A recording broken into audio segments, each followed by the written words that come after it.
We continue getting familiar with standard video transitions: wipe, shape, motion, iris. These are all groups of transitions based on geometric shapes. They are not of particular interest to us. Only push deserves special attention, as it is often used when creating short videos for social media, to create a scrolling effect for photos or short video clips. More interesting transitions are found in fusion transitions. Let's look at the most interesting ones, in my opinion. Block glitch creates pixel distortions that resemble a digital signal glitch, perfect for techno and cyberpunk aesthetics.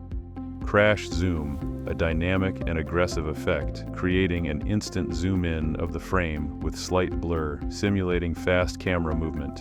Film strip, frame changes through film strip scrolling.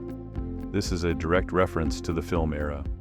Luma wipe, a transition based on brightness, similar to the dissolve transitions we discussed earlier. At first, the bright areas of the lower clip appear, and as the transition progresses, darker areas appear.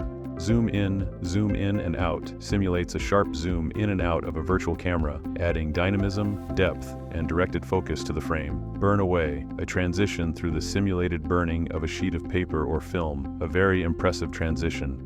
Flexible settings for each transition make it possible to finely tune the effect to solve specific creative tasks.